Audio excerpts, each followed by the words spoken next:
Hello friends, welcome to teaching Kishan YouTube channel.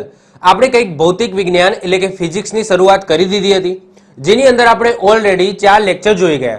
તો જો તમે આગળના 4 લેક્ચર ન જોયા હોય તો ખાસ કરીને જોઈ લેજો. આ છે લેક્ચર નંબર 5, જેની અંદર આપણે વાત કરીશું ઉષ્મા અને તાપમાન. ઇંગ્લિશમાં કહીએ તો હીટ એન્ડ ટેમ્પરેચરની વાત કરવાની છે. હવે આમાંથી કેવા ટાઈપના ક્વેશ્ચનો પૂછાય? તો સૌથી પહેલા ઉષ્મા એટલે શું, ઉષ્મા ઉર્જા એટલે શું, એનો તમને એકમ પૂછાઈ જાય. પછી થર્મોડાયનેમિક્સના નિયમો છે એ નિયમો પૂછાઈ જાય. એના પછી તાપમાનની વાત કરીએ તો તાપમાન એટલે શું, તાપમાનનો એકમ પૂછાઈ જાય. એકમ ઘણા બધા છે, સેલ્સિયસ છે, કેલ્વિન છે, ફેરનહીટ છે, ર્યુમર્સ છે. તો એકબીજાનું કન્વર્ઝન પણ તમને પૂછાય છે કે ભાઈ કેલ્વિન છે એમાંથી ફેરનહીટમાં ફેરવો, સેલ્સિયસ છે સેલ્સિયસમાંથી કેલ્વિનમાં અથવા તો ફેરનહીટમાં ફેરવો. તો આ ટાઈપના નાની નાની દાખલીઓ પણ આ ટેમ્પરેચર તાપમાનમાંથી પૂછાતી હોય છે. તો આજના લેક્ચરમાં આપણે શું કરીશું? સૌથી પહેલા આપણે ઉષ્માની વાત કરીશું, ઉષ્મા એટલે શું, ઉષ્મા ઉર્જાની વાત કરીશું, અને છેલ્લે આપણે ટેમ્પરેચરની વાત કરીશું અને એના એકમોની વાત કરીશું. તો શરૂઆત કરીએ છીએ. સરસ મજાનું ચેપ્ટર છે ઉષ્મા અને તાપમાન. સૌથી પહેલા વાત કરીએ ઉષ્મા, જેને ઇંગ્લિશમાં કહેવામાં આવે છે હીટ. હવે ઉષ્મા એટલે શું? તો કોઈ પણ વસ્તુનું તાપમાન તેના અંદર રહેલા એટલે કે આંતરિક ઉર્જાના કારણે હોય છે, અને એને શું કહેવામાં આવે છે? ઉષ્મા કહેવામાં આવે છે. કોઈ વસ્તુ પડેલી છે એની અંદર કંઈક ના કંઈક તાપમાન હશે, અને તાપમાન શેના લીધે હશે? તો એની આંતરિક ઉર્જાના લીધે હશે, અને એને જ શું કહેવામાં આવે છે? ઉષ્મા કહેવામાં આવે છે. તો ફરીથી રિપીટ કરું છું કે કોઈ પણ વસ્તુનું તાપમાન એની અંદર રહેલી આંતરિક ઉર્જાના કારણે હોય છે, તો એને જ ઉષ્મા કહેવામાં આવે છે. હવે આંતરિક ઉર્જા છે એ ગમે તે પ્રકારની હોઈ શકે. આગળ આપણે ઉર્જાના પ્રકાર જોઈ ગયા હતા. તો એ ઉર્જાના પ્રકારમાંથી ગમે તે આંતરિક ઉર્જા હોઈ શકે, અને એના જ કારણે એ વસ્તુનું તાપમાન છે, અને એને જ શું કહેવામાં આવે છે? એની ઉષ્મા કહેવામાં આવે છે. આગળ વાત કરીએ, ઉષ્માનું વહન હંમેશા ઊંચા તાપમાનથી નીચા તાપમાન તરફ જ વસે. યાદ રાખજો, આ થર્મોડાયનેમિક્સનો બીજો પણ નિયમ આ જ કહે છે કે ભાઈ ઉષ્માનું વહન હંમેશા ઊંચા તાપમાનથી નીચા તાપમાન તરફ જ હશે. એક્ઝામ્પલ તરીકે વાત કરીએ, અહીંયા એક સળિયો છે. આ સળિયાને તમે આ બાજુથી ગરમ કરો છો, આ બાજુથી ગરમ કરો છો, તો આટલો ભાગ ગરમ થઈ ગયો. તો જો આ જે તાપમાન છે એ હંમેશા ઊંચા તાપમાનથી નીચા તાપમાન તરફ જ વહન કરશે, એટલે કે જે હીટ છે એ આ બાજુ ટ્રાન્સફર થશે. ક્યારે પણ તમે અહીંયા બરફ મૂકેલો હશે અને સમજી લો કે આ બાજુથી તમે ગરમ કરો છો અને આ બાજુથી બરફથી આને સળિયાને ઠંડો કરો છો, તો હંમેશા શું થશે? તાપમાન છે એ ઊંચા તાપમાનથી નીચા તાપમાન તરફ જ વહન કરશે. ક્યારે પણ આ ઠંડુ છે અને ગરમ છે, તો ક્યારે પણ આ ઠંડુ છે એ આ બાજુ નહીં જાય, પરંતુ આ બાજુ તમે ગરમ કરશો તો એ ગરમનું જે ઉષ્મા વહન છે એ આ બાજુ ગરમથી ઠંડા તરફ થશે. અને આને યાદ રાખજો, થર્મોડાયનેમિક્સનો બીજો નિયમ કહેવામાં આવે છે, જે આગળ આપણે જોઈશું. તો યાદ રાખજો, ઉષ્માનું વહન હંમેશા ઊંચા તાપમાનથી નીચા તાપમાન તરફ થાય છે. ઉષ્મા ઉર્જાનો એસઆઈ એકમ કયો છે? યાદ રાખજો, જૂલ છે. પરંતુ ઉષ્માનો એકમ કયો છે? તો યાદ રાખજો, કેલરી છે. ઉષ્મા ઉર્જા પૂછાય. તમને ખબર છે કે આગળ આપણે ઉર્જા ભણી ગયા, એક આખું ચેપ્ટર હતું કાર્ય અને ઉર્જા. તો એની અંદર જેટલી પણ ઉર્જા હોય એનો એસઆઈ એકમ શું હતો? જૂલ હતો. ગમે તે ઉર્જા હોય એનો એસઆઈ એકમ શું હતો? જૂલ હતો, કારણ કે પાછળ ઉર્જા આવે છે. તો જ્યાં પણ તમે ઉર્જા દેખાય તો એનો એસઆઈ એકમ જૂલ જ આવશે. પરંતુ એ તમને એમ પૂછાઈ જાય કે ઉષ્માનો એકમ શું છે? તો ઉષ્માનો એકમ આપણે શું લખીશું? કેલરી લખીશું. પરંતુ ઉષ્મા ઉર્જા પૂછાય છે, જો શબ્દ ઉર્જા આવી જાય તો એનો એસઆઈ એકમ શું થઈ જશે? જૂલ થઈ જશે. આગળ વાત કરીએ, એક કેલરીનો મતલબ શું થાય? તો એક કેલરી એટલે 1 ગ્રામ શુદ્ધ પાણીનું તાપમાન 1 સેલ્સિયસ વધારવા માટે જરૂરી ઉષ્માનો જથ્થો, એને 1 કેલરી કહેવામાં આવે છે. ફરીથી રિપીટ કરું છું કે 1 કેલરી એટલે શું? તો 1 ગ્રામ, ઓકે, ગ્રામની અંદર છે, તો 1 ગ્રામ શુદ્ધ પાણીનું તાપમાન 1 સેલ્સિયસ વધારવા માટે જરૂરી ઉષ્માના જથ્થાને શું કહેવામાં આવે છે? 1 કેલરી કહેવામાં આવે છે. અને આ ઉષ્માનું માપન શેની અંદર થાય છે? તો યાદ રાખજો, કેલોરી મીટરથી થાય છે. શેનાથી થાય છે? કેલોરી મીટરથી કોઈ પણ વસ્તુની અંદર જે ઉષ્મા રહેલી છે એનું માપન થઈ શકે છે. 1 કેલરી બરાબર કેટલા જૂલ થાય? તો 4.184 જૂલ થશે. ઉલટું વિચારો તો 1 જૂલ બરાબર કેટલી કેલરી થાય? તો 0.238 કેલરી થશે. તો યાદ રાખજો, 1 કેલરી બરાબર કેટલા જૂલ થાય છે? તો જૂલ છે એ શું છે? તો જૂલ છે એ ઉર્જા છે. એ શું છે? ઉર્જા છે. એ શું છે? ઉર્જા છે. ઉર્જાનો એકમ છે. તો 1 કેલરી બરાબર કેટલી ઉર્જા થઈ અથવા તો ઉષ્મા ઉર્જા થઈ? તો યાદ રાખજો, 4.184. જ્યારે 1 જૂલ બરાબર કેટલી કેલરી? એનો વાયસા વર્ષા કરવું હોય તો 0.238 કેલરી થશે. ઓકે, તો આ પણ આપણે યાદ રાખીશું, એમસીક્યુ ની અંદર તમને પૂછાઈ શકે. આગળ વાત કરીએ છીએ ગલન બિંદુ, ઠારણ બિંદુ અને ઉત્કલન બિંદુ. હવે આમાંથી ઘણી વખત ક્વેશ્ચનો બનતા હોય છે અને ઘણી વખત આપણને ભૂલો પડતી હોય છે. તમને આવું પૂછાય છે કે ભાઈ બરફ છે એ બરફનું ઉત્કલન બિંદુ કયું? આમ કે બરફનું ઉત્કલન બિંદુ હોય જ નહીં, કારણ કે પ્રવાહી પદાર્થ હોય એનું જ ઉત્કલન બિંદુ હોય.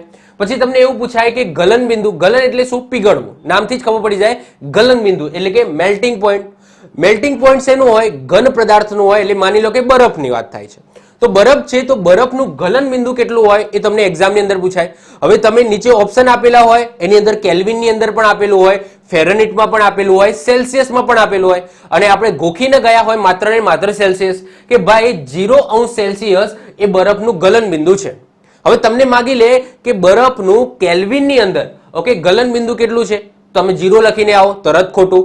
કેમ? કારણ કે કેલ્વિનની અંદર કેટલું થાય? 273 થાય. તો બરફનું કેલ્વિનની અંદર ગલન બિંદુ કેટલું થશે? 273 થશે. હવે ફેરનહીટમાં પૂછાય તો કેટલું આવે? 32F. F નો મતલબ શું થાય? ફેરનહીટ. અને ર્યુમરની અંદર પૂછાય તો 0. તો ર્યુમર અને સેલ્સિયસ એ અમુક સુધી ઓકે જેમ કે 0 છે ત્યાં સુધી સરખા છે, પછી એનું પણ માપ બદલાતું હોય છે. તો 0° સેલ્સિયસ 273 કે ઓકે કેલ્વિન છે, કે નો મતલબ કેલ્વિન છે, 1000 નથી હો. તો 273 કેલ્વિન અથવા તો 32 ફેરનહીટ આ શું છે? તો બરફનું ગલન બિંદુ છે. તો આવા ક્વેશ્ચનો તમને એક્ઝામમાં પૂછાય અને તમે એકમની અંદર ડોફડાઈ જાઓ અને એના લીધે તમારો આન્સર ખોટો પડે. તો અહીંયા ભૂલ તમારે નથી કરવાની. સૌથી પહેલા આપણે સમજવાનું છે કે ગલન બિંદુ કોને કહેવામાં આવે, ઠારણ બિંદુ કોને કહેવામાં આવે, ઉત્કલન બિંદુ કોને કહેવામાં આવે. તો સૌથી પહેલા વાત કરીએ આપણે ગલન બિંદુ, જેને ઇંગ્લિશમાં મેલ્ટિંગ પોઈન્ટ કહેવામાં આવે છે. નામથી જ ખબર પડી જાય.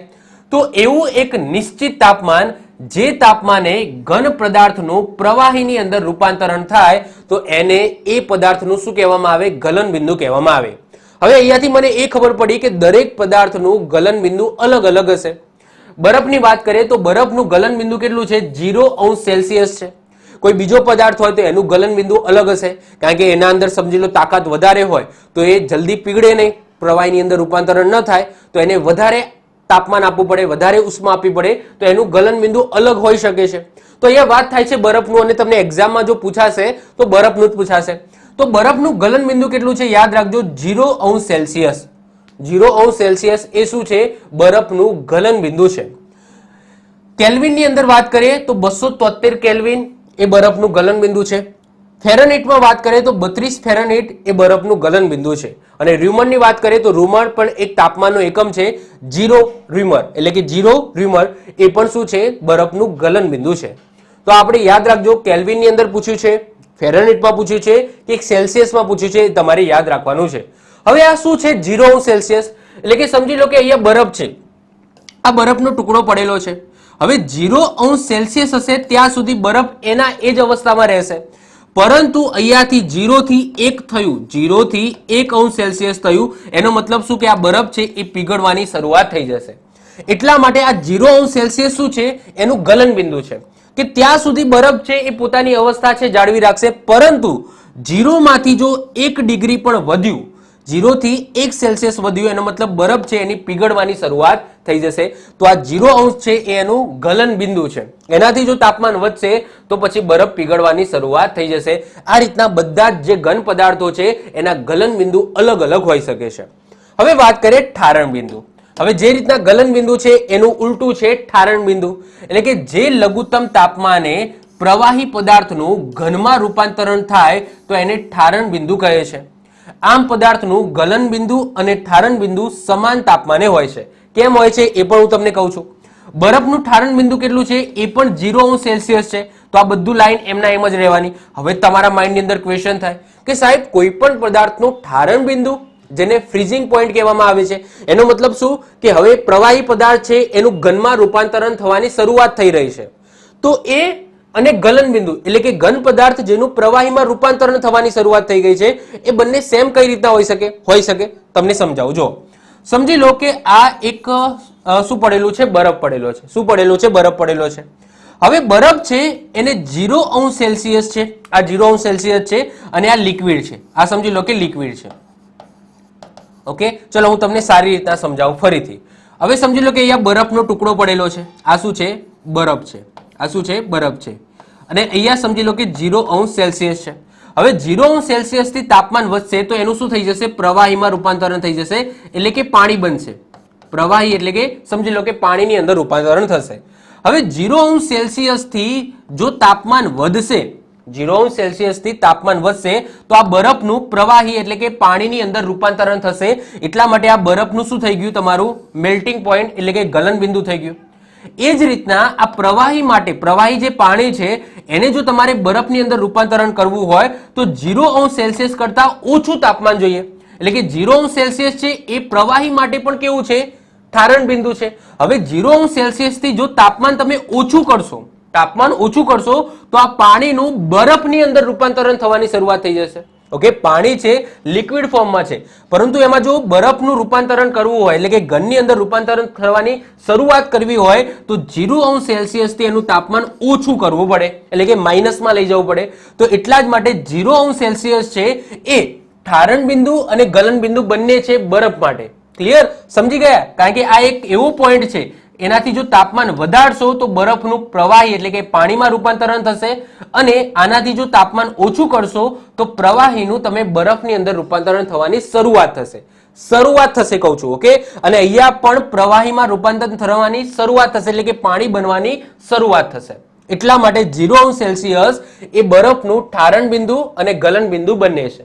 ક્લિયર? તો યાદ રાખજો, તમને એક્ઝામની અંદર ઠારણ બિંદુ પૂછે અથવા તો ગલન બિંદુ પૂછે બરફનું તો બંને શું આવશે? 0°C આવશે. કેલ્વિનની અંદર પૂછે તો 273 કેલ્વિન, ફેરનહીટમાં પૂછે તો 32 ફેરનહીટ, ર્યુમરમાં પૂછે તો 0 જ આવશે. ઓકે, 0 ર્યુમર. ક્લિયર? ચલો, હવે એના પછી વાત કરીએ ઉત્કલન બિંદુ. ઉત્કલન બિંદુ એટલે શું? કે જે નિશ્ચિત તાપમાને પ્રવાહી પદાર્થ વાયુ અથવા તો વરાળની અંદર રૂપાંતરણ થાય છે તો એને એ પ્રવાહીનું શું કહેવામાં આવે? ઉત્કલન બિંદુ કહેવામાં આવે. જેમ કે પાણીનું ઉત્કલન બિંદુ કયું છે? તો 100°C છે. હવે જો ઉત્કલન બિંદુ એટલે શું? કે હવે સમજી લો કે મારા જોડે પાણી છે. ઓકે, મારા જોડે પાણી છે, એક પાત્ર છે, એની અંદર પાણી ભરેલું છે. હવે એને હું ગરમ કરું છું. એને શું કરું છું? ગરમ કરું છું. નોર્મલી એ કેવું હશે? તો નોર્મલી જે પણ અવસ્થામાં હોય એને હું ગરમ કરવાની શરૂઆત કરું છું. હવે જ્યાં સુધી 100°C તાપમાન નહીં થાય, જ્યાં સુધી હું અહીંયાથી ગરમ કરવાની શરૂઆત કરું છું, જ્યાં સુધી 100°C તાપમાન નહીં થાય ત્યાં સુધી પાણી છે એ પાણી જ રહેશે, ખાલી ગરમ થશે, વરાળની અંદર રૂપાંતરણ નહીં થાય. પરંતુ જેવું 100°C અને એનાથી વધવા માંડ્યું તાપમાન તો એ પાણી છે એનું વરાળની અંદર રૂપાંતરણ થવાની શરૂઆત થઈ જશે. એટલા માટે 100°C છે એ પાણીનું ઉત્કલન બિંદુ છે. કારણ કે 100°C હવે આનાથી વધશે તાપમાન તો પાણી છે એ પાણી નહીં રહે, એનું વરાળની અંદર રૂપાંતરણ થવાની શરૂઆત થઈ જશે. એટલા માટે આ શું છે? પાણીનું ઉત્કલન બિંદુ છે. તો યાદ રાખજો, પાણીનું ઉત્કલન બિંદુ પૂછાય તો આન્સર શું આવશે? 100°C આવશે. હવે એને તમને કેલ્વિનમાં કન્વર્ટ કરો તો અહીંયા જેમ 273 હતા એમાં 100 એડ કરી નાખો તો શું આવશે? 373 કેલ્વિન. ફેરનહીટ તો 212 ફેરનહીટ, અને ર્યુમર પૂછાય તો 80 ર્યુમર. હવે તમારા માઇન્ડની અંદર ક્વેશ્ચન થતો હશે કે સાહેબ આ સંબંધ કઈ રીતના છે? ખબર ના પડી કે કેલ્વિન છે, પછી ફેરનહીટ છે, સેલ્સિયસ છે. તો એનો સંબંધ છે હું તમને લાસ્ટમાં બતાવું છું. લાસ્ટમાં આપણે સેલ્સિયસમાંથી કેલ્વિનમાં કઈ રીતના ફેરવવું, કેલ્વિનનું ફેરનહીટ, ફેરનહીટનું સેલ્સિયસ, ર્યુમર શું છે એ બધો સંબંધ આપણે છેલ્લે જોઈએ છે. ઓકે, તો છેલ્લે આપણે આ બધાના સૂત્રો જોઈશું. પણ એઝ ઓફ નાઉ આ તમે ખાસ યાદ રાખજો, તમને એક્ઝામની અંદર પૂછાય છે પાણીનું ઉત્કલન બિંદુ, બરફનું ગલન બિંદુ, બરફનું ઠારણ બિંદુ, આ બધી વસ્તુ તમને પૂછાય છે. ક્લિયર? તો ખાસ કરીને વેરી ઇમ્પોર્ટન્ટ છે, યાદ રાખજો. તો મોસ્ટ IMP છે, તમારે સમજવાની વસ્તુ છે. ક્લિયર? તો ઉત્કલન બિંદુ આઈ હોપ સો ખબર પડી ગઈ હશે કે પાણી છે એ વરાળ બનવાની શરૂઆત થાય તો એનું ઉત્કલન બિંદુ કહેવાય. તો જે કેટલું છે? 100°C છે. એનાથી વધારે તમે ગરમી આપશો તો એ વરાળની અંદર રૂપાંતરણ થવાની શરૂઆત થઈ જશે. ક્લિયર? તો આઈ હોપ સો ત્રણ વસ્તુ તમને ખ્યાલ આવી હશે. હજુ આપણે સમજવાનું છે બાષ્પીભવન. હવે એનાથી એક સ્ટેપ આગળ જઈએ તો વાત કરીએ બાષ્પીભવન. બાષ્પીભવનને ઇંગ્લિશમાં કહેવામાં આવે છે વેપોરેશન કહેવામાં આવે છે. તો સામાન્ય તાપમાને કોઈ પ્રવાહીનું વાયુ સ્વરૂપમાં રૂપાંતરણ થવું તો એને શું કહેવામાં આવે છે? બાષ્પીભવન કહેવામાં આવે છે. આની અંદર કોઈ બિંદુ ના હોય, પરંતુ આગળ જે આપણે વાત કરીને એને જ અહીંયા ઇંગ્લિશમાં શું કહેવામાં આવે? બાષ્પીભવન કહેવામાં આવે. એટલે કે અહીંયા પાણી પડેલું છે, આ પાણીને તમે વધારે ગરમ કરો તો એ શું બની જાય? વરાળની અંદર રૂપાંતરણ થઈ જાય, અને એને શું કહેવામાં આવે છે? આપણે બાષ્પીભવન કહીએ છીએ કે પાણી બાષ્પ થઈને ઉડી ગયું, એટલે કે એનું બાષ્પીભવન થઈ ગયું. અને એના કારણે તમને ખબર છે કે વરસાદ પડે છે, દરિયાનું પાણી છે, આ દરિયાના પાણીને સૂરજની ગરમી પડે છે, અને આ સૂરજની ગરમીના કારણે ઓકે શું બને છે, પાણીનું વરાળની અંદર રૂપાંતરણ થાય છે, એના વાદળા બને છે, ક્લાઉડ બને છે અને ક્લાઉડ પછી વરસાદ લાવે છે. તો આખી પ્રોસેસ છે એ રીતના થતી હોય છે. તો સિમ્પલ વસ્તુ છે કે ભાઈ બાષ્પીભવન એટલે શું, તો ભાઈ સામાન્ય તાપમાને કોઈ પ્રવાહી છે એનું વાયુમાં રૂપાંતરણ થાય તો એને બાષ્પીભવન કહેવામાં આવે. એના પછી આવે ઉર્ધ્વપાતન. હવે ઉર્ધ્વપાતનને ઇંગ્લિશમાં કહેવામાં આવે છે સબ્લિમેશન. શું કહેવામાં આવે, સબ્લિમેશન કહેવામાં આવે. એનો મતલબ શું, તો જ્યારે ઘન પદાર્થનું પ્રવાહીમાં રૂપાંતરણ થયા વગર ડાયરેક્ટ વાયુની અંદર રૂપાંતરણ થઈ જાય તો એને શું કહેવામાં આવે, ઉર્ધ્વપાતન કહેવામાં આવે, એટલે કે સબ્લિમેશન કહેવામાં આવે. ફરીથી રિપીટ કરું છું, જ્યારે કોઈ ઘન પદાર્થ પ્રવાહી અવસ્થામાં રૂપાંતરણ થયા વગર સીધું વાયુની અંદર રૂપાંતરણ થઈ જાય તો એને શું કહેવામાં આવે, ઉર્ધ્વપાતન એટલે કે સબ્લિમેશન કહેવામાં આવે. એક્ઝામ્પલ તરીકે વાત કરીએ કપૂર. કપૂર તો તમે જોયું જ હશે. ઓકે, આપણી આરતી થાય પછી છેલ્લે આપણે કપૂર ગૌરવ વાળું ગઈએ છીએ અને એમાં કપૂર છે એ સળગાવીએ છીએ. તો એનું પ્રવાહીમાં રૂપાંતરણ થાય છે? ના, કપૂર છે એ ઘન પદાર્થ છે અને એને તમે સળગાવો છો તો ડાયરેક્ટ એ વાયુની અંદર રૂપાંતરણ થઈ જાય છે, વચ્ચે પ્રવાહી અવસ્થા આવતી જ નથી. તો એવા ઘણા બધા પદાર્થો છે જેમ કે આયોડિન છે, સૂકો બરફ છે, કપૂર છે. તો જે ઘન અવસ્થામાં છે અને એને સળગાવો તો એ પ્રવાહી નહીં બને, ડાયરેક્ટ ઓકે વરાળ સ્વરૂપે બાષ્પીભવન થઈ જશે, એટલે કે ડાયરેક્ટ વાયુ સ્વરૂપ ધારણ કરશે. તો એને શું કહેવામાં આવે, ઉર્ધ્વપાતન કહેવામાં આવે, એટલે કે સબ્લિમેશન કહેવામાં આવે. સમજી ગયા? તો આ એની ડેફિનેશન છે, યાદ રાખજો. ઓકે, તો તમને એક્ઝામની અંદર આ રીતના એમસીક્યુ સ્વરૂપે પણ પૂછાય કે કોઈ ઘન પદાર્થ છે એનું પ્રવાહીમાં રૂપાંતરણ ન થતા ડાયરેક્ટ વાયુની અંદર રૂપાંતરણ થઈ જાય છે તો એને નીચેનામાંથી શું કહેવામાં આવે છે? નીચે ઠારણ બિંદુ, ઉત્કલન બિંદુ, પછી બાષ્પીભવન કહેવામાં આવે, ઉર્ધ્વપાતન, આવું બધું લખેલું હોય. તમારે ટીક શું કરવાનું, ઉર્ધ્વપાતન કરવાનું. ક્લિયર? તો આઈ હોપ શું ખ્યાલ આવી ગયો હશે. ચલો વધીએ આગળ. હવે વાત કરીએ ઉષ્માનું પ્રસરણ. ઇંગ્લિશમાં કહીએ તો હીટ ટ્રાન્સફરની વાત કરીએ તો ઉષ્મા એક ઉર્જા છે અને તાપમાનમાં તફાવતના કારણે આ ઉષ્મા ઉર્જાનું કોઈ એક વસ્તુમાંથી બીજી વસ્તુમાં અથવા તો વસ્તુના એક ભાગમાંથી બીજા ભાગમાં પ્રસરણ થાય છે અને એને શું કહેવામાં આવે છે, ઉષ્માનું પ્રસરણ અથવા તો ઉષ્માનું સ્થાનાંતરણ કહેવામાં આવે છે.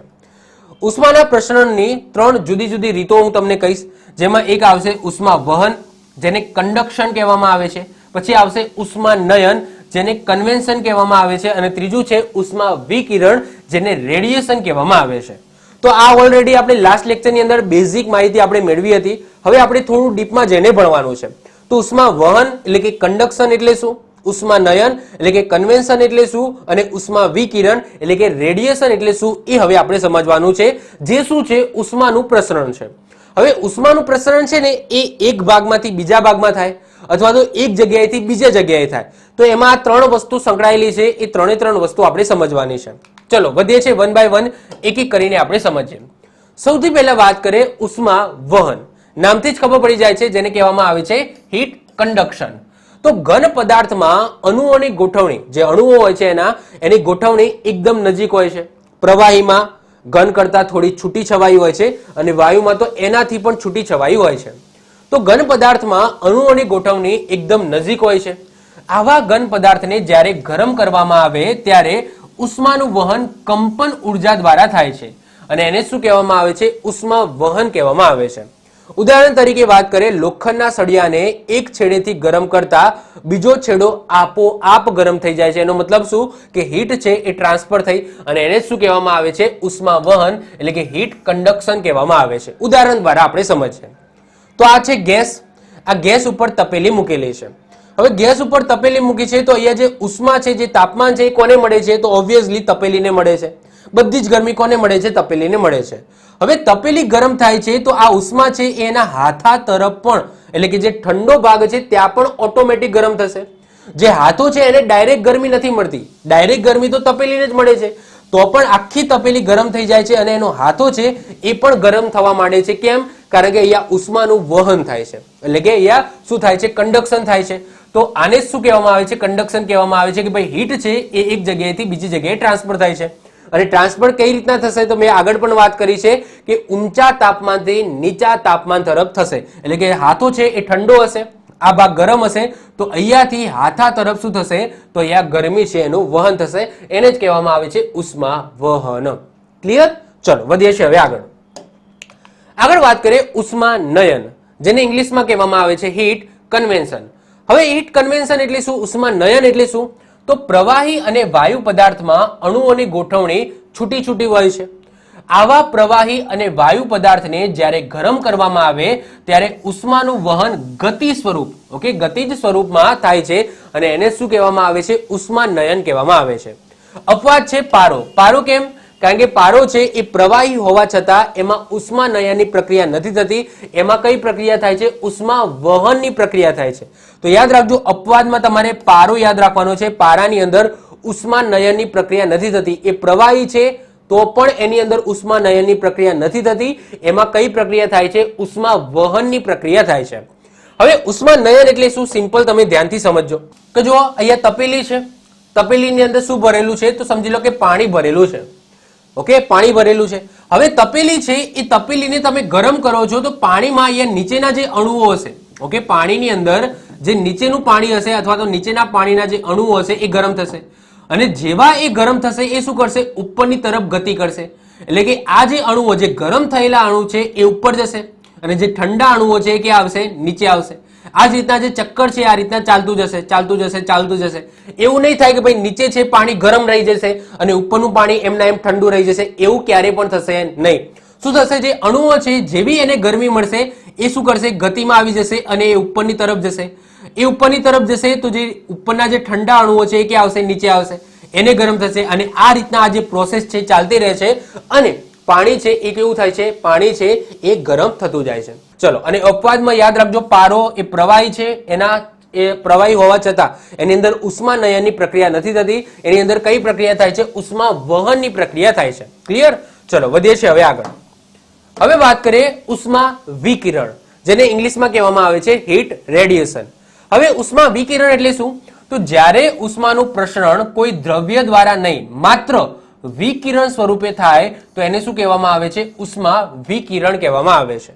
વિકિરણ દ્વારા ઉષ્માના પ્રસરણમાં માધ્યમની જરૂર નથી હોતી, એટલા માટે એ ઝડપી છે. ઓકે, બીજા બધા કરતા ઝડપી છે.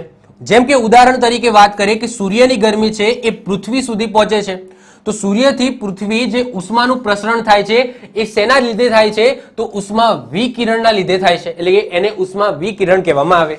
સિમ્પલ તરીકે વાત કરીએ કે માની લો કે તમે અહીંયા ગેસ જોડે ઉભા છો. ઓકે, ગેસ જોડે તમે અહીંયા ઉભા છો.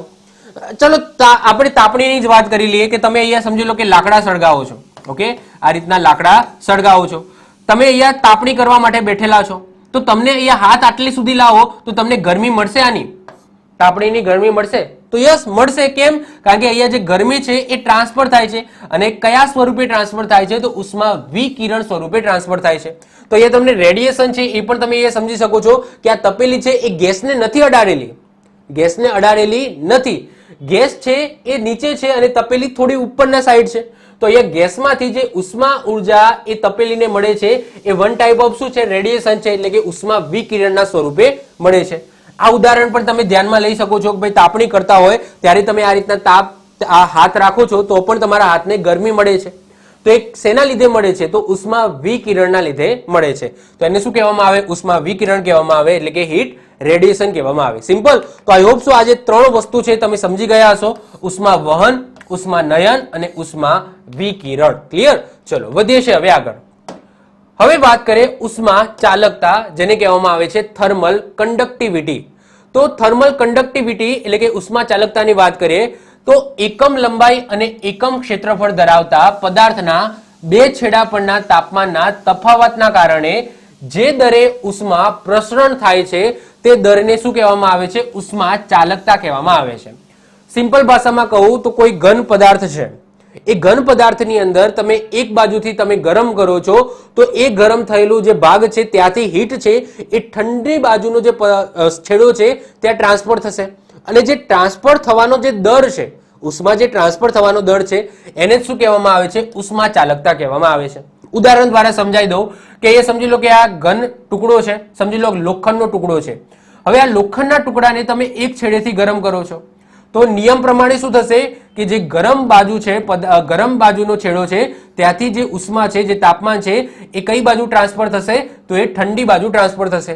તો એ ગરમ છેડા બાજુથી ઠંડી બાજુના છેડા તરફ જે ઉષ્માનું વહન થશે એનો જે દર હશે, એનો જે દર હશે એને શું કહેવામાં આવે છે? ઉષ્મા ચાલકતા કહેવામાં આવે છે, જે દરેક પદાર્થની અંદર અલગ અલગ હશે. ઓકે, અમુક પદાર્થ છે એ જલ્દી ગરમ થઈ જશે, અમુક પદાર્થ છે એને ગરમ થતા વાર લાગશે, તો જે દર છે એ અલગ અલગ હોઈ શકે છે. હવે ઉષ્મા ચાલકતાના આધારે એના બે પ્રકારો પડે છે, બધાને ખબર છે. એક છે ઉષ્માનું સુવાહક અને બીજું છે ઉષ્માનું અવાહક. હવે ઉષ્મા સુવાહક એટલે શું? સિમ્પલ વસ્તુ કે જે પદાર્થમાં ઉષ્માનું પ્રસરણ સરળતાથી થાય તો એ પદાર્થોને શું કહેવામાં આવે છે? ઉષ્માનું સુવાહક કહેવામાં આવે છે. જેમ કે લોખંડ લઈ લો, બધા ધાતુઓ લઈ લો, તો આ બધા શું છે? ઉષ્માના સુવાહક છે, જેના એક છેડે તમે ગરમ કરો તો બીજો છેડો આપોઆપ ગરમ થઈ જાય, તો એવા પદાર્થોને શું કહેવામાં આવે? ઉષ્માના સુવાહક કહેવામાં આવે. એનાથી ઉલટું ઉષ્માના અવાહક, તો જે પદાર્થમાં ઉષ્માનું પ્રસરણ સંપૂર્ણપણે થતું નથી તો એવા પદાર્થોને ઉષ્માનું અવાહક કહેવામાં આવે. જેમ કે વાત કરીએ લાકડું, લાકડાની અંદર ટ્રાન્સફર થાય ઉષ્મા? ન થાય. એનો એક છેડો સળગાવો, બીજો છેડો ગરમ થાય? ન થાય. પ્લાસ્ટિક છે તો પ્લાસ્ટિકની અંદર પણ એવું ના થાય, ઉષ્માનું વહન ના થાય. રબર છે, તો આ બધા શું છે? ઉષ્માના અવાહક છે, જેની અંદર જે ઉષ્મા છે એનું પ્રસરણ થતું નથી. સમજો છો? અને એટલા જ માટે તમે જોશો કે ફોરેનની અંદર જ્યાં બરફ પડતો હોય તો ત્યાં લાકડાના ઘર હોય છે. લાકડાના ઘર કેમ હોય છે? કારણ કે લાકડું છે એ ઉષ્માનું કેવું છે? અવાહક છે. એટલા માટે બહાર ઠંડી હોય તો એ ઠંડી છે એ પણ ટ્રાન્સફર નહીં થાય ઘરની અંદર, અથવા તો ઘરની અંદર હીટર હશે, એ હીટર છે એની ગરમી બહાર નહીં જતી રહે. ઓકે, હવે માની લો કે આ લોખંડનું ઘર હોય, અંદર હીટર મેં ચાલુ કર્યું છે. હવે હીટર ચાલુ કર્યું છે તો શું થશે કે લોખંડનું ઘર હશે તો લોખંડ શું કરશે? એ જે હીટ છે, ઘરની અંદર જે હીટ છે એ શું કરશે? બહાર બાજુ ટ્રાન્સફર કરી નાખશે, જેનાથી ઘર છે એ એટલું બધું ગરમ નહીં રહે. ઓકે, ફોરેનની અંદર એટલા માટે લાકડાના ઘર હોય છે. એના પાછળનું કારણ છે કે લાકડું છે એ ઉષ્માનું અવાહક છે, એટલે કે બહારની ઠંડી એ અંદર નહીં આવવા દે, અને અંદર જે હીટર ચાલુ કરેલું હશે તો એની ગરમી છે એ બહાર જવા નહીં દે. ક્લિયર? સમજી શકો છો? ચલો, આઈ હોપ સો ક્લિયર થઈ ગયો હશે. તો સિમ્પલ છે કે ઉષ્માના ચાલકતાના આધારે એના બે પ્રકારો પડે છે, ઉષ્મા સુવાહક અને ઉષ્મા અવાહક. ચલો વધીએ છીએ હવે આગળ. હવે વાત કરીએ થર્મોડાયનેમિક્સના નિયમો. હવે થર્મોડાયનેમિક્સના નિયમોની વાત કરીએ, સૌથી પહેલા વાત કરીએ શૂન્યનો નિયમ. તો શૂન્યનો નિયમ શું કહે છે? તો જો કોઈ બે સિસ્ટમ કોઈ ત્રીજી સિસ્ટમ સાથે ઉષ્મીય સંતુલનમાં હોય તો તે તમામ સિસ્ટમ એકબીજા સાથે ઉષ્મીય સંતુલનમાં હોય. હવે શું કહેવા માંગે છે? ધ્યાનથી સમજો. હવે માની લો કે એ જોડે બી અને સી છે એ ઉષ્મીય સંતુલનમાં છે. માની લો કે ચલો હું ફરીથી આપણે એક્ઝામ્પલ તરીકે સમજીએ કે અહીંયા કોઈ એ પદાર્થ છે, અહીંયા કોઈ બી પદાર્થ છે અને અહીંયા કોઈ સી પદાર્થ છે. હવે એ અને બી અને એ અને સી એકબીજા સાથે કેવા છે? ઉષ્મીય સંતુલનમાં છે. ઉષ્મીય સંતુલનમાં એટલે શું કે બંનેની જે ઉષ્મા છે એ બેલેન્સ છે. ઓકે, બેલેન્સ છે. તો ઉષ્મીય સંતુલનમાં છે તો તમે એવું કહી શકો કે બી અને સી પણ ઉષ્મીય સંતુલનમાં હશે, એટલે કે ત્રણે ત્રણનું તાપમાન સરખું હશે. ત્રણે ત્રણનું તાપમાન કેવું હશે? સરખું હશે. તો નોર્મલ વસ્તુ છે, તમે બેઝિક ખાલી વિચારો તો પણ આઈડિયા તમને આવી જાય કે ભાઈ આ શું કહેવા માંગે છે. તો જો કોઈ બે સિસ્ટમ કોઈ ત્રીજી સિસ્ટમ સાથે ઉષ્મીય સંતુલનમાં હોય, એટલે કે કોઈ બે સિસ્ટમ એટલે કે બી અને સી કોઈ ત્રીજી સિસ્ટમ એ સાથે ઉષ્મીય સંતુલનમાં હોય તો તે તમામ સિસ્ટમ એકબીજા સાથે એટલે કે આ ત્રણે ત્રણ એકબીજા સાથે ઉષ્મીય સંતુલનમાં હશે. તો આવું કોણ કહે છે? તો શૂન્યનો નિયમ કહે છે. આ એટલો બધો ખાસ ઇમ્પોર્ટન્ટ નથી, પૂછાતો નથી. તમને જે પૂછાય છે એ છે થર્મોડાયનેમિક્સનો બીજો નિયમ. ક્લિયર? હવે વાત કરીએ થર્મોડાયનેમિક્સનો પ્રથમ નિયમ. પ્રથમ નિયમ શું કહે છે? તો ઉર્જા ઉત્પન્ન નથી થતી અને ઉર્જા નષ્ટ પણ નથી થતી, તેનું એક સ્વરૂપમાંથી બીજા સ્વરૂપમાં રૂપાંતરણ કરી શકાય છે. હવે આ વસ્તુ ઉર્જા સંરક્ષણનો આગળ નિયમ જોઈ ગયા હતા એના જેવો છે, તો એની કોપી તમે કહી શકો. એવું જ કહેવા માંગે છે કે ભાઈ ઉર્જા છે એ ઉર્જા ઉત્પન્ન પણ નથી થતી અને એનો નષ્ટ પણ કરી શકાતો નથી, એનું માત્ર એક સ્વરૂપમાંથી બીજા સ્વરૂપની અંદર રૂપાંતરણ કરી શકાય છે. બ્રહ્માંડની સંપૂર્ણ ઉર્જા છે એ કેવી છે? અચળ છે. ઓકે, બ્રહ્માંડમાં જેટલી પણ ઉર્જા છે એ અચળ છે. કેમ? કારણ કે ક્યારેય પણ ઉર્જા નષ્ટ નથી થતી, ક્યારેય પણ ઉર્જા તમે ઉત્પન્ન પણ નહીં કરી શકો, માત્ર એક ઉર્જામાંથી બીજી ઉર્જાની અંદર તમે ટ્રાન્સફર કરી શકો. અને આ વસ્તુ મેં ડિટેલ્સમાં સમજાવી છે લાસ્ટ લેક્ચરની અંદર, ઉદાહરણ દ્વારા સમજાવેલી છે, તો એ લેક્ચર તમે જોઈ લેજો. એની અંદર ડિટેલ્સમાં મેં વાત કરી છે, એમાં એક્ઝામ્પલ પણ મેં ઘણા આપ્યા છે. તો બસ થર્મોડાયનેમિક્સનો જે પ્રથમ નિયમ છે એ ઉર્જા સંરક્ષણના નિયમની કોપી જ છે. હવે વેરી ઇમ્પોર્ટન્ટ આવે છે, જે એક્ઝામની અંદર પૂછાઈ ગયેલો છે, થર્મોડાયનેમિક્સનો બીજો નિયમ. એ શું કહે છે? તો ઉષ્માનું પૂર્ણ રીતે કાર્યમાં ક્યારે પણ પરિવર્તન કરાવવું એ અસંભવ છે. ઉષ્મા ક્યારે પણ ઓછા તાપમાનથી વધુ તાપમાન તરફ પ્રવાહિત થઈ શકતી નથી. એના પછી લખ્યું છે કે જ્યારે બંનેનું તાપમાન સરખું થઈ જાય ત્યારે ઉષ્મીય વહન અટકી જાય અને ઉષ્મીય સંતુલન થઈ જાય. શું કહે છે? જો ત્રણે ત્રણ વાક્યો સમજાવો. સૌથી પહેલા વાત કરીએ કે ઉષ્માનું પૂર્ણ રીતે કાર્યમાં પરિવર્તન થવું એ અસંભવ છે. એટલે કે માની લો કે આ ગરમ પદાર્થ છે, આ ગરમ પદાર્થ છે. ગરમ પદાર્થ સમજી લો કે 40°C છે. કેટલો? 40°C આ ગરમ પદાર્થ છે. હવે સિમ્પલ વસ્તુ કે ઠંડા પદાર્થ સાથે એને કનેક્ટ કરી લીધો છે. તો હવે શું થશે? નિયમ પ્રમાણે કે આ ગરમ પદાર્થમાંથી ઉષ્મા છે એ ઠંડા પદાર્થ તરફ શું થશે? વહન પામશે. પરંતુ શું પ્રોપરલી 40° સુધી એ થશે? તો ના. થોડું એવા અંશે શું થશે? તો આ ઠંડા પદાર્થ તરફ જ્યારે એ ઉષ્મા જતી હશે ત્યારે આમાંથી અમુક લોસ થશે. એટલે કે માની લો કે 30°C સુધી ઓકે બેલેન્સ થઈ છે અને બાકીનું જે 10°C છે એ ઉષ્મા છે એ નષ્ટ થઈ જાય. કેમ? કારણ કે સંપૂર્ણ કાર્યમાં પરિવર્તન થવું એ અસંભવ છે. તો માની લો કે આ જે ગરમી છે જે 40°C છે આ પદાર્થ, તો એવું નહીં થાય કે ભાઈ 40° એ આ ઠંડા પદાર્થને મળશે અને 40° એ આ બંને પદાર્થો છે એ સંતુલિત થઈ જશે. ના. ક્યારે સંતુલિત થશે? માની લો કે 30°C બંને પદાર્થો સંતુલિત થશે, બાકીની 10°C છે એ સમજી લો નષ્ટ થઈ ગઈ. એટલે કે પૂર્ણ રૂપથી ઓકે કાર્યમાં ક્યારે પણ પરિવર્તન થવાનું નથી.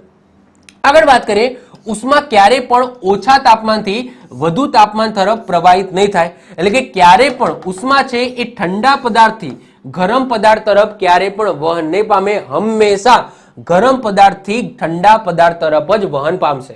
તો આવું કોણ કહે છે? થર્મોડાયનેમિક્સનો બીજો નિયમ કહે છે. યાદ રાખજો, જ્યારે બંનેનું તાપમાન સરખું થઈ જાય ત્યારે ઉષ્માનું વહન અટકી જશે અને ઉષ્મીય સંતુલન થઈ જશે. એટલે કે એવું નથી કે ભાઈ 40° અહીંયા સમજી લો કે તાપમાન છે તો આ 40° આ ઠંડા પદાર્થને મળી જશે અને આ પદાર્થ ગરમ હતો એ ઠંડો થઈ જશે. એવું નહીં થાય કે ભાઈ 40° છે, હવે ઉષ્માનું વહન થયું, સંપૂર્ણ રૂપે ઉષ્માનું વહન આ બાજુ થઈ ગયું, એટલે કે આ બાજુ 40° થઈ ગયું અને આ બાજુ 0° થઈ ગયું. આવું નહીં થાય. શું થઈ જશે? જ્યાં સુધી બંને પદાર્થનું તાપમાન સમાન નહીં થઈ જાય ત્યાં સુધી જ ઉષ્માનું વહન થશે. જે ટાઈમે બંને પદાર્થનું તાપમાન બેલેન્સ થઈ ગયું એટલે કે સરખું થઈ ગયું એટલે કે ઉષ્માનું વહન છે એ અટકી જશે અને બંને પદાર્થો છે એનું તાપમાન સમાન થઈ ગયું છે, જેને શું કહેવામાં આવે છે? ઉષ્મીય સંતુલન કહેવામાં આવે છે. તો આ નિયમ યાદ રાખજો, જેને થર્મોડાયનેમિક્સનો બીજો નિયમ કહેવામાં આવે છે. વેરી ઇમ્પોર્ટન્ટ છે, યાદ રાખીશું. હવે વાત કરીએ તાપમાન. હવે આ ચેપ્ટરનું નામ શું હતું? તો આ ચેપ્ટરનું નામ હતું ઉષ્મા અને તાપમાન. હવે જે ઉષ્મા છે એને આપણે સારી રીતના ભણી ગયા. હવે આપણે ભણવાનું છે તાપમાન. તાપમાનને ઇંગ્લિશમાં શું કહેવામાં આવે છે? ટેમ્પરેચર કહેવામાં આવે છે. હવે તાપમાન એટલે શું? તો કોઈ પદાર્થ કેટલો ઠંડો છે કે કેટલો ગરમ છે તો એ એના શેના ઉપર આધાર રાખે છે? તો તાપમાન ઉપર આધાર રાખે છે. ઓકે, કોઈ પદાર્થ પડેલો છે તો એ પદાર્થ કેટલો ઠંડો છે કે કેટલો ગરમ છે તો એ શેના ઉપર આધાર રાખે છે? તો યાદ રાખજો, એના તાપમાન ઉપર આધાર રાખે છે. તાપમાન તમારે જો માપવું હોય તો એના માટે સાધન છે એ છે થર્મોમીટર. કયું છે? થર્મોમીટર, જેની શોધ કોને કરી હતી? તો ગેલિલિયોએ કરી હતી.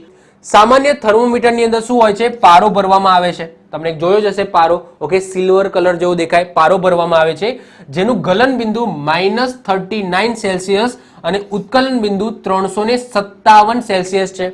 એટલા માટે એ સામાન્ય તાપમાને એ વર્ક કરી શકે છે. ક્લિયર? કારણ કે એનું ગલન બિંદુ કેટલું છે? -39°C અને એનું ઉત્કલન બિંદુ, ઉત્કલન એટલે શું? કે જ્યારે પ્રવાહી પદાર્થ છે એ વરાળની અંદર રૂપાંતરણ થઈ જાય તો એનું ઉત્કલન બિંદુ કહેવામાં આવે. તો જો આ પાણીનું ઉત્કલન બિંદુ કેટલું હતું? 100°C હતું. 100°C પછી વધે તો સિમ્પલ વસ્તુ, પાણી છે એ વરાળની અંદર રૂપાંતરણ થઈ જાય. પરંતુ પારાનું ઉત્કલન બિંદુ 357°C છે, એટલે કે 357°C કરતા તાપમાન વધશે તો પારો છે એ વરાળ સ્વરૂપમાં રૂપાંતરણ થશે, બાકી એ થવાનું નથી. તો 357 તો કેટલું બધું થયું? ઓકે, માણસ તો ક્યારે પણ ના જીવી શકે. તો 357°C એ પારાનું ઉત્કલન બિંદુ છે. જ્યારે પારાનું ગલન બિંદુની વાત કરીએ તો એ કેટલું છે? -39°C છે. આગળ વાત કરીએ તાપમાન, તો તાપમાનનો એસઆઈ એકમ પૂછાય તો યાદ રાખજો કેલ્વિન. ઓકે, સેલ્સિયસ ના લખતા. તાપમાનનો એસઆઈ એકમ કયો છે? કેલ્વિન છે. આ સિવાય તાપમાનને તમે શેની અંદર માપી શકો છો? તો સેલ્સિયસની અંદર માપી શકો, ફેરનહીટની અંદર માપી શકો, ર્યુમનની અંદર માપી શકો. પછી એક બીજો પણ છે રેન્કાઇન. ઓકે, રેન્કાઇન જેની સંજ્ઞા RA છે, ર્યુમર જે આગળ આપણે જોઈ ગયા RE છે, ફેરનહીટ જેની સંજ્ઞા F છે અને સેલ્સિયસ જેની સંજ્ઞા C છે. અને કેલ્વિન યાદ રાખજો જેની સંજ્ઞા શું છે? K છે, જે તાપમાનનો SI એકમ છે. તંદુરસ્ત વ્યક્તિનું સામાન્ય તાપમાન કેટલું હોય? એક્ઝામની અંદર પૂછાયેલું છે, તો યાદ રાખજો 37°C છે. પરંતુ તમને ફેરનહીટમાં પૂછાય તો યાદ રાખજો 98.6° ફેરનહીટ છે. તો એ સમયે તમે ગણવા ના બેસતા, ડાયરેક્ટ યાદ રાખી લો 98.6 ફેરનહીટ હોય છે મનુષ્યનું સામાન્ય તાપમાન. સેલ્સિયસમાં પૂછાય તો 37°C છે. આગળ વાત કરીએ, ડોક્ટર જોડે જે થર્મોમીટર હોય છે એનું તાપમાનની રેન્જ કેટલી હોય છે? તો 35°C થી લઈને 42°C સુધીની હોય છે. ફેરનહીટમાં વાત કરું તો 94 થી લઈને 108 ફેરનહીટ બંનેની અંદર માપી શકાય છે. અહીંયા તમે જોઈ શકો છો તો આ થર્મોમીટર છે. આ થર્મોમીટરમાં અહીંયા ઉપર સેલ્સિયસ લખેલું છે, નીચે અહીંયા ફેરનહીટ લખેલું છે. તો અહીંયા લખેલું છે કે જો 35 થી ચાલુ થાય છે અને 42°C સુધી લખેલું છે. ફેરનહીટની અંદર જો અહીંયા તમે દેખાશે 94 લખેલું છે અને અહીંયા છેલ્લે 108 લખેલું છે. તો 94 થી લઈને 108 ફેરનહીટ સુધીનું તમે માપી શકો છો. તો ડોક્ટર જોડે જે થર્મોમીટર હોય છે એની વાત કરું તો એની રેન્જ કેટલી હોય છે? 35°C થી 42°C, જેની અંદર તમે જોઈ શકો છો કે વચ્ચે 37 આવી જાય છે, એટલે કે મનુષ્યનું નોર્મલ તાપમાન એ બંનેની વચ્ચે આવી જશે. 37 થી વધશે 42 સુધી જશે તો એનો મતલબ એને બહુ તાવ આવેલો છે, ફીવર આવેલું છે, શરીર એનું ગરમ છે. એ જ રીતના તમે જોઈ શકો 98.6 જે આ રેન્જની વચ્ચે તમને જોવા મળશે. આગળ વાત કરીએ, ખૂબ જ દૂરની વસ્તુનું તાપમાન માપવું હોય તો એના માટે એક સાધનનો ઉપયોગ થાય છે, એ છે પાયરોમીટર. જે માટે પદાર્થનું તાપમાન ઓછામાં ઓછું 800°C હોવું જોઈએ. એટલે એનો મતલબ શું કે 800°C થી વધારે હોવું જોઈએ, એટલે કે ઓછામાં ઓછું 800 અથવા એનાથી વધારે હોવું જોઈએ. એટલે કે 800°C થી વધારે હોય તો જ તમે પાયરોમીટરથી ઓકે તમે એ જગ્યાનું તાપમાન તમે માપી શકો. એક્ઝામ્પલ તરીકે વાત કરીએ કે કોઈ સમજી લો ને, કોઈ માની લો કે કોઈ જ્વાળામુખી છે, એ જ્વાળામુખીનું તાપમાન માપવું છે તો તમે ત્યાં જઈને થર્મોમીટરથી તો માપવાના નથી. ઓકે, તમે પણ સળગી જાઓ. તો એનું માપવું હોય એ જ્વાળામુખીનું તાપમાન તો એ તમે દૂરથી માપી શકો. હવે દૂરથી કઈ રીતના માપી શકો? તો એના માટે એક સાધન છે, તમે જોઈ શકો છો, આ છે પાયરોમીટર. તો આ પાયરોમીટરથી તમે શું કરી નાખો? તો એ જ્વાળામુખી છે, એ જ્વાળામુખી તરફ આ પાયરોમીટર લઈને આ રીતના કરો તો એમાંથી જે તાપમાન છે કે સામે જે પદાર્થ છે એનું તાપમાન તમે આની અંદર કેચઅપ કરી શકો. હવે આ કઈ રીતના વર્ક કરે છે એ થોડું આપણે સમજી લઈએ. બેઝિક વસ્તુ કે એ સમજી લો કોઈ પદાર્થ છે, કોઈ પદાર્થ છે, હવે એનું મારે તાપમાન માપવું છે તો શું કરીશ? અહીંયાથી પાયરોમીટર છે એ એની તરફ લઈને આ સ્વિચ દબાવીશ. એનાથી શું થશે? આમાંથી જે ગરમી આવે છે ને, અહીંયા એક લેન્સ હશે, આ પાયરોમીટરની અંદર એક લેન્સ હશે, એનાથી આ જે ગરમી છે એ ગરમી આ રીતના પડશે. ઓકે, ગરમી એ લેન્સ ઉપર પડશે અને એ લેન્સ ઉપર ગરમી પડ્યા પછી એનું કેન્દ્રીકરણ થશે અને કેન્દ્રીકરણથી અહીંયા મેજર કરવામાં આવશે. શું કરવામાં આવશે? મેજર. એટલે કે પાયરોમીટરની અંદર આ સિસ્ટમ હોય છે અંદર. એટલે કે સ્ટાર્ટિંગમાં લેન્સ હોય છે, એ લેન્સ શું કરશે કે જે પદાર્થ છે એમાંથી જે ગરમી આવે છે એને કેન્દ્રિત કરશે. કેન્દ્રિત કર્યા પછી લેન્સ કેવો હશે? આ રીતના હશે. ઓકે, તો આ રીતના હશે, એટલે કે આ રીતના થશે. ઓકે, આ રીતના એક આમ કહેવાય છે એક બિંદુ બનાવશે અને પછી અહીંયાથી મેજર થશે. તો આ રીતના પાયરોમીટર છે એ વર્ક કરે છે. નોર્મલી અત્યાર સુધી તો આવું થતું હતું, પરંતુ જ્યારથી કોરોના આવ્યો તો કોરોના આવે ત્યારથી આ સાધનનો ઉપયોગ મનુષ્ય છે એનું તાપમાન પણ ઓકે ઉપયોગમાં થતો હતો. તો એના પછી મનુષ્યના તાપમાન માપી શકાય, મનુષ્યનું તાપમાન માપી શકાય એ રીતના આ મશીન બનાવવામાં આવ્યું. હમણાંની જ વાત કરું તો આપણે કોરોનાની અંદર તમને ખબર છે કે આપણા શરીર સામું આ રીતના કરીને આ રીતના કરતા હતા, કારણ કે ટચ તો કરવાનું નથી. ઓકે, કારણ કે ટચથી ફેલાતો હતો કોરોના વાયરસ. તો આવા સાધનો મનુષ્ય માટે પણ લાવવા પડ્યા. પણ પહેલા તો માત્ર ને માત્ર શેના માટે થતા હતા? તો કોઈ દૂરની વસ્તુ હોય જેનું તાપમાન બહુ વધારે હોય અને એનું તાપમાન ત્યાં નજીક જઈને ન માપી શકાય તો એ ટાઈમે ઓકે આ પાયરોમીટરનો ઉપયોગ કરીને તમે એનું તાપમાન માપી શકતા હતા. યાદ રાખીશું. હવે આગળ વાત કરીએ તાપમાનના એકમો વચ્ચેના સંબંધો. હવે તમને આગળ મેં વાત કરી કે ભાઈ તાપમાનના ઘણા બધા એકમો છે. કયા કયા એકમો છે? સેલ્સિયસ છે, કેલ્વિન છે, ફેરનહીટ છે, ર્યુમર છે. તો એમનો એકબીજા સાથેનો સંબંધ શું હોય? હવે જો આમાંથી તમને એક્ઝામની અંદર પણ નાની નાની દાખલીઓ તમને પૂછાઈ જાય. તમને કોઈ સેલ્સિયસ આપેલું હોય એમાં કેલ્વિનમાં કન્વર્ટ કરવાનું કે, અથવા તો કોઈ કેલ્વિન આપેલું હોય ફેરનહીટમાં કન્વર્ટ કરવાનું કે, ફેરનહીટમાં આપેલું હોય સેલ્સિયસમાં કન્વર્ટ કરવાનું કે, તો આવી નાની નાની દાખલીઓ તમને પૂછાય. તો એના માટે તમને સૂત્રો આવડવા જોઈએ. તો જો તમને સૂત્રો આવડશે તો તમે એક એકમમાંથી બીજા એકમની અંદર ઇઝીલી તમે રૂપાંતરણ કરી શકશો. તો સૌથી પહેલા વાત કરીએ કે ફેરનહીટ અને સેલ્સિયસ વચ્ચે શું સંબંધ છે. તો સેલ્સિયસ બરાબર 5/9 કૌંસમાં ફેરનહીટ -32. એટલે કે માની લો કે તમને ફેરનહીટ આપેલું હોય કે 35, ઓકે, માની લો કે ફેરનહીટ, માની લો કે 14 ફેરનહીટ છે, એનું તમારે સેલ્સિયસની અંદર કન્વર્ટ કરવાનું છે. ઓકે, 14 ફેરનહીટ એનું સેલ્સિયસમાં કન્વર્ટ કરો તો સિમ્પલ તમારે શું કરવાનું, 5/9 ફેરનહીટ છે, ફેરનહીટની જગ્યાએ તમારે 14 લખી દેવાના, 14 - 32. અને આનું જે પણ તમે સિમ્પ્લિફાય કરો અને જે જવાબ આવે માઇનસમાં આવશે તો એ તમારા કેટલા થશે, એટલા સેલ્સિયસ થશે. તો ઇઝીલી તમે સેલ્સિયસનું ફેરનહીટ, ફેરનહીટનું સેલ્સિયસની અંદર કન્વર્ટ કરી શકો. ફેરનહીટને કરતા બનાવો. માની લો કે તમારે શું શોધવાનું છે, ફેરનહીટ શોધવાનું છે, તમને સેલ્સિયસ આપેલું છે. માની લો કે 32° સેલ્સિયસ આપેલું છે અથવા તો 35° સેલ્સિયસ આપેલું છે, એનું તમારે ફેરનહીટમાં કન્વર્ટ કરવાનું છે. તો સેલ્સિયસની જગ્યાએ તમારે 32 મૂકી દેવાના, તો અહીંયા 32 મૂકી દો. સિમ્પ્લિફિકેશન કરો, જે જવાબ આવે એ તમારા ફેરનહીટ આવ્યા. અથવા તો તમે આ રીતના પણ લખી શકો કે આને 9/5 છે, ઓકે, એને તમે 1.8 પણ લખી શકો. તો ફેરનહીટ બરાબર 1.8 C + 32. ટૂંકમાં તમારે ફેરનહીટમાંથી સેલ્સિયસમાં કન્વર્ટ કરવા હોય તો તમારે આ એક સૂત્ર છે એ તમારે યાદ રાખવું પડશે. તમે ઇઝીલી સેલ્સિયસ આપેલું હોય તો ફેરનહીટમાં અને ફેરનહીટ આપ્યું હોય તો સેલ્સિયસની અંદર કન્વર્ટ કરી શકો છો. એના પછી વાત કરીએ કેલ્વિન અને સેલ્સિયસનો સંબંધ. તો કેલ્વિન અને સેલ્સિયસના સંબંધની વાત કરીએ તો કેલ્વિન બરાબર C + 273.16 થશે. અમુક જગ્યાએ માત્ર 273 લખેલું હશે, પરંતુ પ્રોપરલી જો તમારે ગણવો હોય તો 273.16 તમારે લેવા પડશે. તો કેલ્વિન બરાબર સેલ્સિયસ + 273.16. હમણાં તમને ખબર છે કે આપણે વાત કરી હતી કે બરફ છે એ બરફનું જે કહેવાય ગલન બિંદુ એ કેટલું હતું, તો ગલન બિંદુ હતું 0° સેલ્સિયસ અને કેલ્વિનમાં તમને લખ્યું હતું 273. તો હવે તમને આઈડિયા આવી ગયો હશે કે 0° સેલ્સિયસ લખ્યું હતું તો અહીંયા તમે 0 મૂકી દો, ઓકે, તો એનું કેલ્વિન કેટલું થાય, 273 થઈ જાય. તો આ રીતના તમે આગળ પણ આપણે જોઈ ગયા હતા. ક્લિયર? તો કેલ્વિનનું તમારે સેલ્સિયસની અંદર કન્વર્ટ કરવું હોય તો કેલ્વિનનું સેલ્સિયસ અને સેલ્સિયસનું કેલ્વિનની અંદર કન્વર્ટ કરવું હોય તો શું કરવાનું, જે સેલ્સિયસ છે એમાં 273.16 ઉમેરી દો તો એ તમારા કેલ્વિન થઈ જાય. અને સેલ્સિયસમાં કન્વર્ટ કરવું હોય તો જેટલા કેલ્વિન આપેલા હોય એમાંથી 273.16 તમે બાદ કરી નાખો તો તમારા સેલ્સિયસ થઈ જાય. ક્લિયર? ચલો, તો આ પણ તમારું ક્લિયર થઈ ગયું હશે.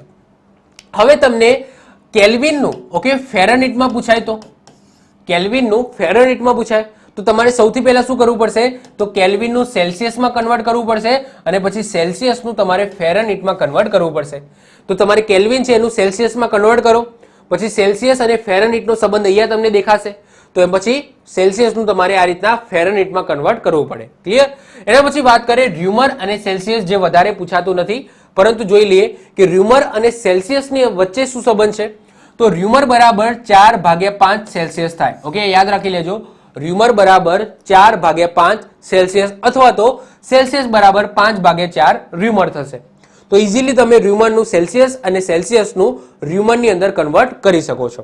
અને છેલ્લે આ નોંધ યાદ રાખજો, આ એક્ઝામની અંદર MCQ સ્વરૂપે પૂછાઈ જાય કે જ્યારે -40° તાપમાન હોય, -40° તાપમાન હોય એ સમયે સેલ્સિયસ અને ફેરનહીટ એકમ બંને સમાન હશે. ઓકે, બંને એકમ સમાન હશે. બીજું તમને કહી દઉં કે જ્યારે 0° સેલ્સિયસ હોય ત્યારે ર્યુમર પણ 0° હશે. એટલે કે 0° સેલ્સિયસે સેલ્સિયસ અને ર્યુમર સમાન હશે. એ જ રીતના -40° તાપમાને સેલ્સિયસ અને ફેરનહીટ સમાન હશે. ઓકે, ભૂલાય નહીં, યાદ રાખજો. ઓકે, MCQ સ્વરૂપે તમને પૂછાઈ જાય. ઓકે, તો આ સાથે આપણું આજનું ચેપ્ટર અહીંયા પૂરું થાય છે. આજના ચેપ્ટરની અંદર આપણે ઉષ્મા અને તાપમાન વિશે ભણ્યા. આઈ હોપ સો તમને આ લેક્ચરની અંદર જે પણ મેં ભણાવ્યું છે એમાં ખ્યાલ આવ્યો હશે. હજુ પણ તમારા માઇન્ડની અંદર કંઈ ડાઉટ હોય તો નીચે કોમેન્ટ કરો, હું આન્સર જરૂર આપીશ. તો મળીશું નેક્સ્ટ લેક્ચરમાં. Bye, all the best.